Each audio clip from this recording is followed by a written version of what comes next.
स्वागत है आप सभी का Shashi sir official YouTube channel में। आज हम लोग देखेंगे सर्वेश्वर दयाल सक्सेना की रचना मानवीय करुणा की दिव्य चमक, जो कि आधारित है फादर कामिल बुल्के के ऊपर। चलिए शुरू करते हैं।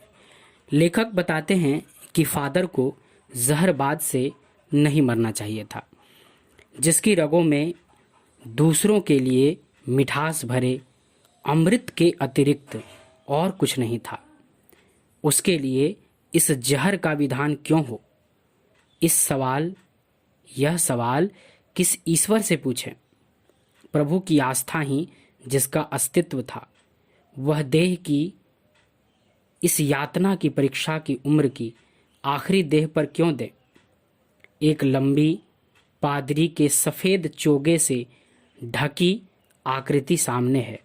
गोरा रंग, सफेद छाई मारती भूरी दाढ़ी, नीली आंखें, बाहें खोले गले लगाने को आतुर।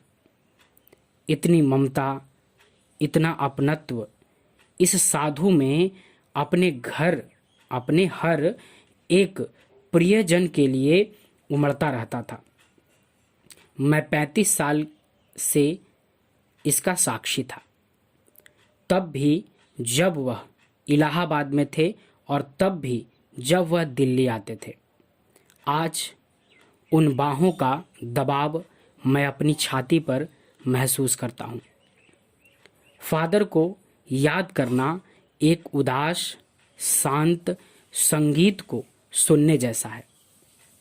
उनको देखना करुणा के निर्मल जल में स्नान करने जैसा था और उनसे बात करना कर्म के संकल्प से भरना था।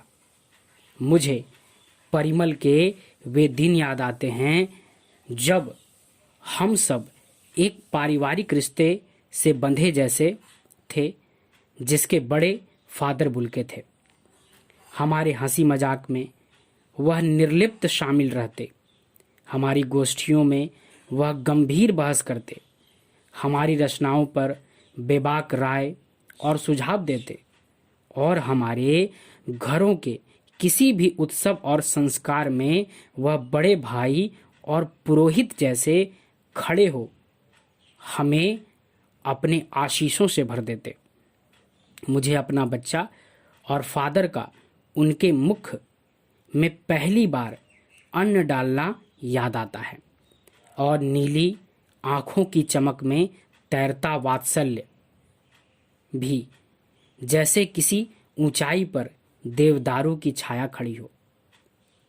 यानी लेखक बताते हैं कि फादर कामिल बुल्के जो हैं, उनको मैं कई सालों से जानता हूं और फादर कामिल बुल्के ऐसे व्यक्ति थे कि सबको गले लगाना अर्थात सबको उतना ही मान सम्मान देते थे, सबको अपना परिवार का व्यक्ति ही समझते थे।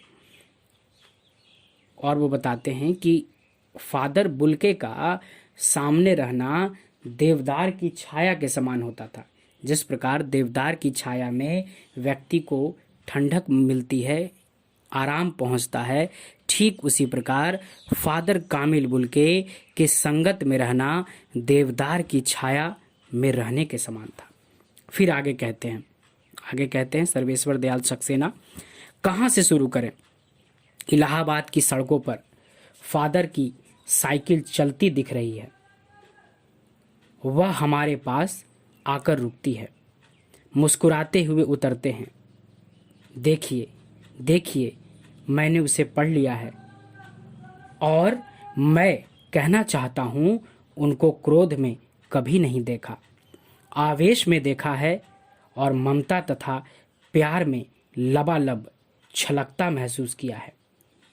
अक्सर उन्हें देखकर लगता है कि बेल्जियम में इंजीनियरिंग के अंतिम वर्ष में पहुंचकर उनके मन में सन्यासी बनने की इच्छा कैसे जाग गई, जबकि घर भरा पूरा था। 2 भाई, 1 बहन, माँ, पिता सभी थे इनके परिवार में। आपको अपने देश की याद आती है? लोग उनसे पूछते थे फादर कामिल बुल्के से, आपको अपने देश की याद आती है? मेरा देश तो अब भारत है। मैं जन्मभूमि की पूछ रहा हूँ। हाँ आती है। बहुत सुंदर है मेरी जन्मभूमि रेम्स चैपल। घर में किसी की याद, माँ की आती है, बहुत याद आती है। फिर अक्सर माँ की स्मृति में डूब जाते देखा है। उनकी माँ की चिट्ठियाँ अक्सर उनके पास आती थी। अपने अभिन्न मित्र डॉक्टर रघुवंश को वह उन चिट्ठियों को दिखाते थे। पिता और भाइयों के लिए बहुत लगाव था मन में। पिता व्यवसायी थे। एक भाई वहीं पादरी हो गया। एक भाई काम करता है, उसका परिवार है। बहन सख्त और जिद्दी थी। बहुत देर से उसने शादी की। फादर को एक आध बार उसकी शादी की चिंता व्यक्त कर उन दिनों देखा था। भारत में बस जाने के बाद 2 या 3 बार अपने परिवार से मिलने भारत से बेल्जियम गए थे। लेकिन मैं तो सन्यासी हूँ, आप सब छोड़कर क्यों चले आए? प्रभु की इच्छा थी। वह बालकों सी सरलता से मुस्कुराकर कहते।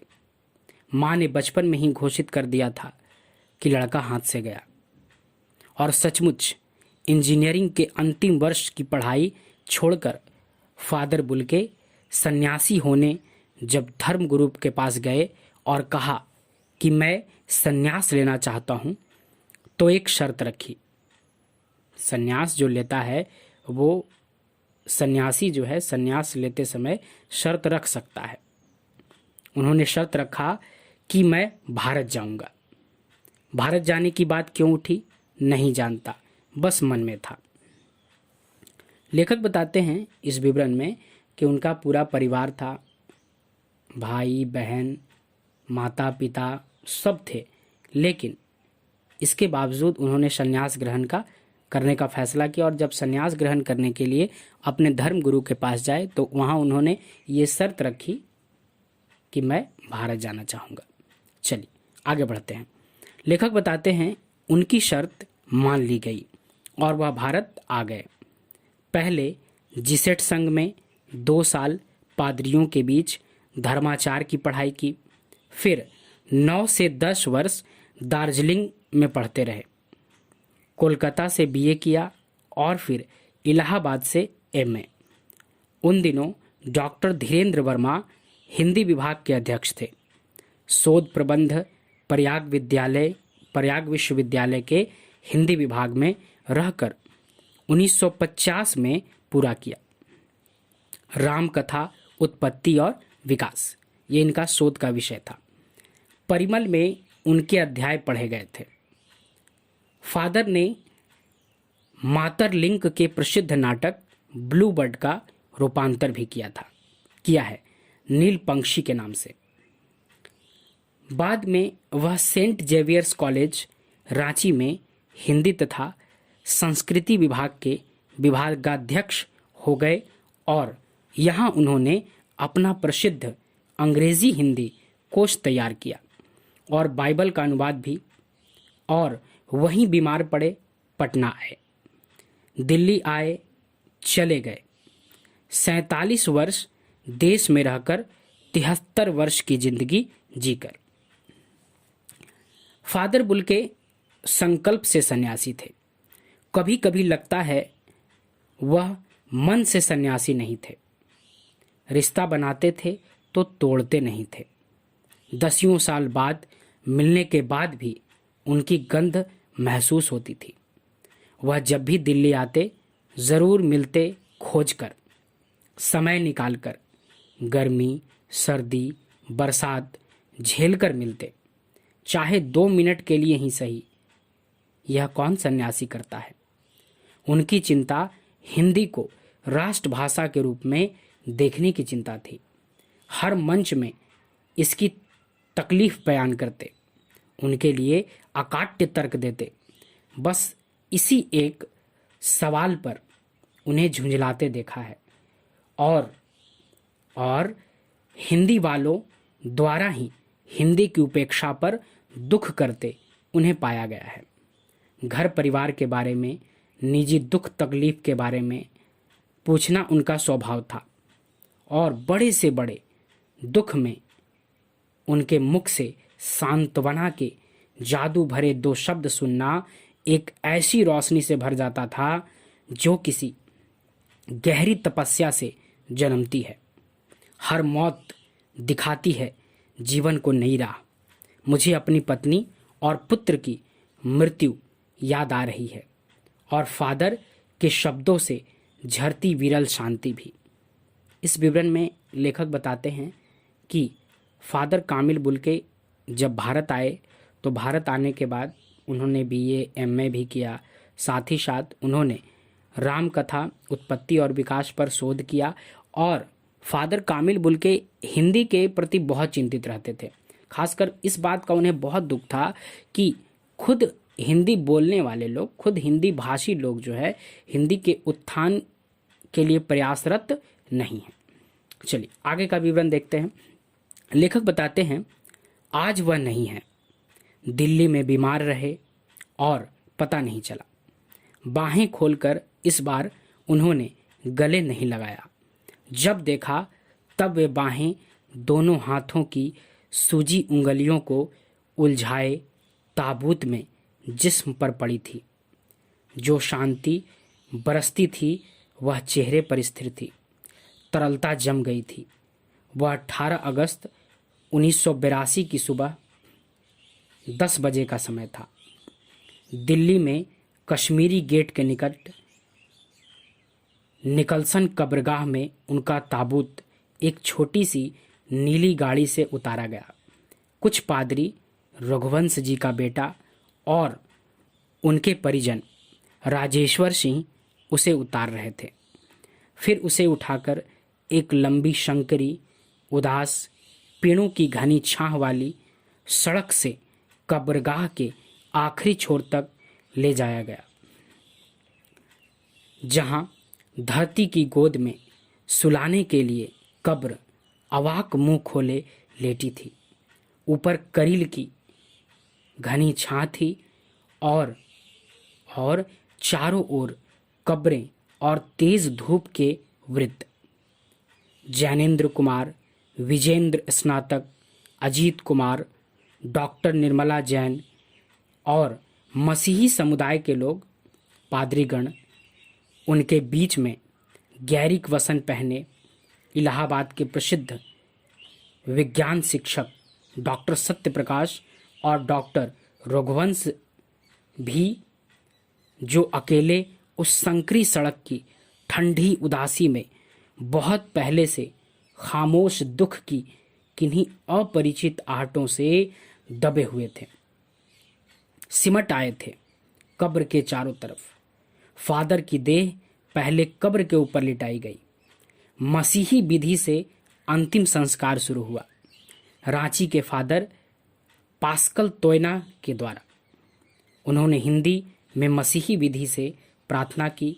फिर सेंट जेवियर्स के रेक्टर फादर पास्कल ने उनके जीवन और कर्म पर श्रद्धांजलि अर्पित करते हुए कहा, फादर बुल्के धरती में जा रहे हैं। इस धरती से ऐसे रत्न और पैदा हों।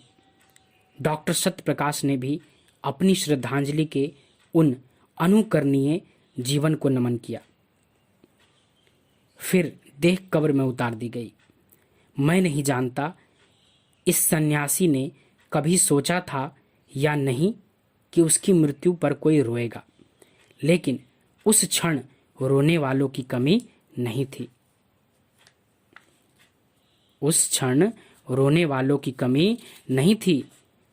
लेखक बताते हैं कि इस तरह हमारे बीच से वह चला गया जो हम में से सबसे अधिक छायादार फल, गंध से भरा, फूल से भरा और सबसे अलग, सबका होकर सबसे ऊंचाई पर मानवीय करुणा की दिव्य चमक में लहराता खड़ा था, जिसकी स्मृति हम सबके मन में उसके निकट थे किसी यज्ञ, जिसकी स्मृति हम सबके मन में जो उनके निकट थे किसी यज्ञ की पवित्र आग की आंच की तरह आजीवन बनी रहेगी। मैं उस पवित्र ज्योति की याद में श्रद्धानत हूँ। लेखक बताते हैं कि हमारे बीच से वो कामिल बुल्के चले गए जो कामिल बुल्के हम लोगों में से खास थे। हम लोगों के बीच जब रहते थे तो वे एक छायादार वृक्ष, एक फल फूल से भरे हुए वृक्ष की तरह थे, और मैं उनको याद कर कर उनको नमन करता हूँ। और फादर बुल्के की जो मृत्यु हुई थी वो गैंग्रीन रोग से हुई थी। किस रोग से? गैंग्रीन रोग से। तो ये था फादर कामिल बुल्के का जीवन परिचय, फादर कामिल बुल्के को अंतिम विदाई सर्वेश्वर दयाल सक्सेना के द्वारा। ये कहानी आपको कैसी लगी? अच्छी लगी तो प्लीज़ लाइक कमेंट शेयर ज़रूर करें। लाइक कमेंट शेयर ज़रूर करें। अगर आप प्लीज़ चैनल पर नए हैं तो चैनल को सब्सक्राइब ज़रूर कर लें।